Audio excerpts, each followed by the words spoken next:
Vusi Matlala is no ordinary businessman. For years, he's been living a lavish lifestyle, mainly through state procurement. He came on the radar when murdered whistleblower Babita Deokaran flagged his shell companies for possible fraudulent activities at the Tembisa Hospital, worth millions.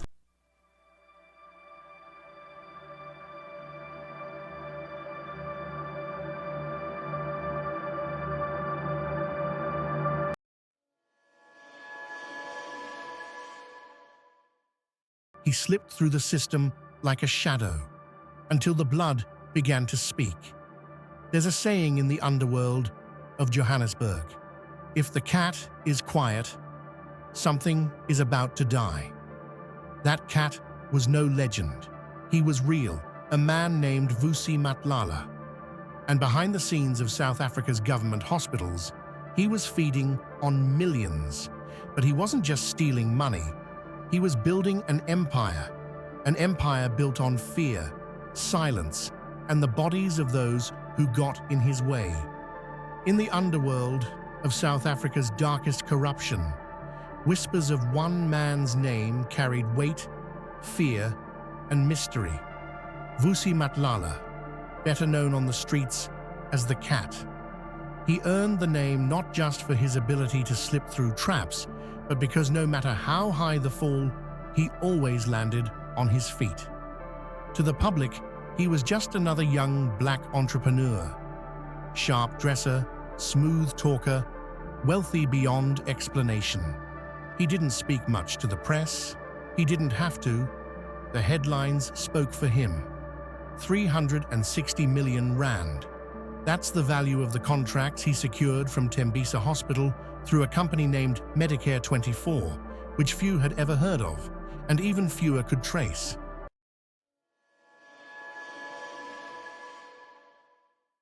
It started as a paper trail. In 2020, procurement officer Babita Deokaran noticed something strange in the books at Tembisa Hospital, a public institution bleeding money but offering little in care. She flagged it. Millions of rands were leaving the hospital's account to a network of shadowy vendors.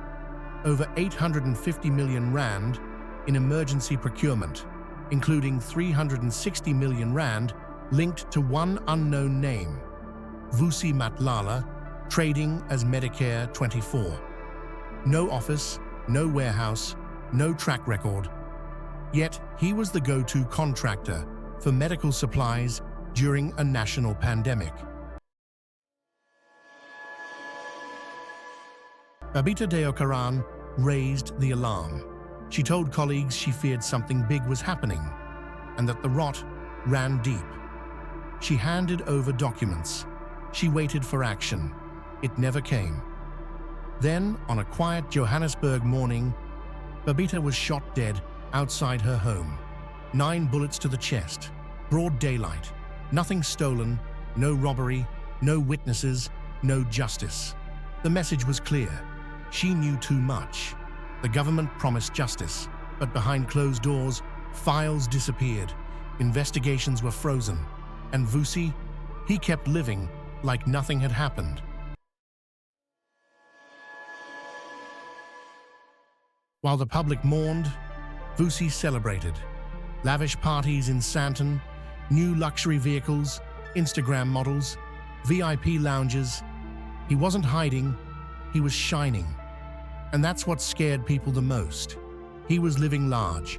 Porsche Cayenne, Rolex watches, designer clothes. He never posted on social media. But he didn't hide either. He walked like someone who knew he couldn't be touched. No one dared question him openly. Rumors floated through police circles. He had friends high up. A few officers even warned journalists to back off. One reporter recalled being followed home after trying to dig into Medicare 24's ownership. By now, Matlala was a ghost in the system. His company had no physical office. His contact details were vague. Yet he remained one of the most heavily paid service providers in the health sector. What the public didn't know was that Vusi was already being watched, not by journalists, but by insiders who feared him. An anonymous officer later said, "He never ran. He didn't have to. Everyone else just looked the other way."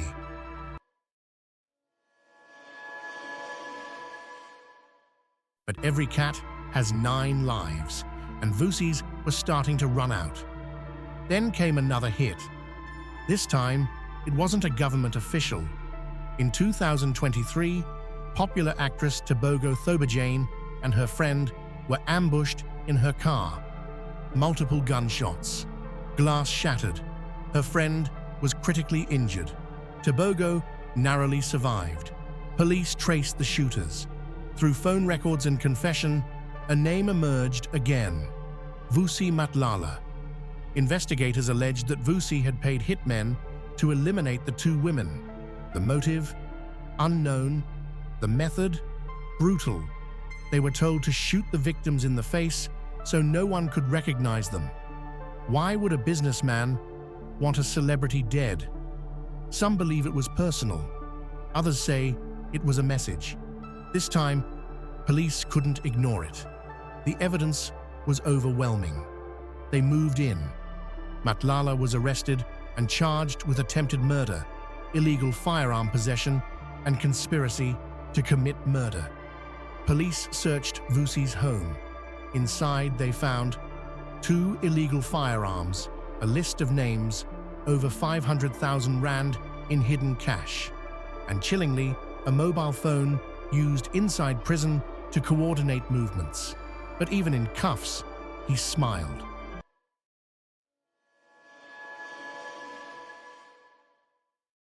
Vusi was finally behind bars, but strangely, he didn't panic. He didn't even show emotion in court. Instead, he smirked, because behind bars, he was still in control. A raid on his prison cell revealed a hidden cell phone, stacks of cash, and handwritten lists of names. He had allegedly been calling contacts from his cell, issuing orders and tracking investigations. He was even linked to attempts at interfering with police investigations through high-level political connections. The deeper investigators dug, the more rot they found. High-ranking officials were named. Documents were missing. A government minister was implicated. Then came the most shocking twist.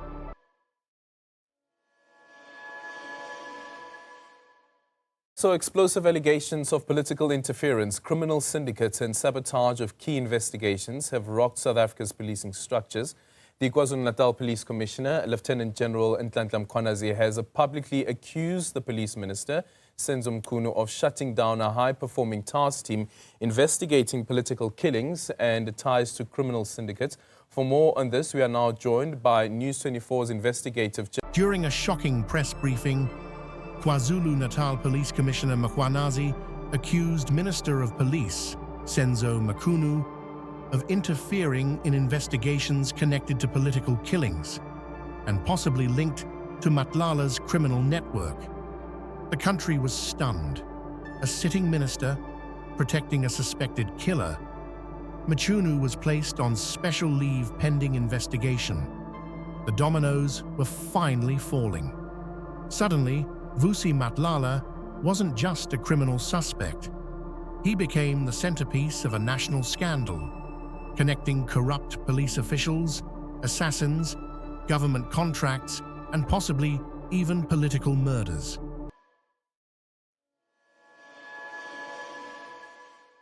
As of today, Vusi Kat Matlala remains in custody, but he has not spoken publicly. His trial has been delayed, his influence still looming in the corridors of power. Prosecutors warn that he is not alone, that others helped him climb, protected him, and silenced those who stood in the way. Some witnesses have vanished. One investigator requested relocation. And no one can say for sure how deep Vusi's connections truly go. The documents Babita died for still haven't been fully released. And Medicare 24? It's been renamed and moved. But the money, the hundreds of millions, is long gone. The full extent of his empire may never be known. But one thing is certain. The cat may finally be in the cage, but the shadows he left behind are still alive.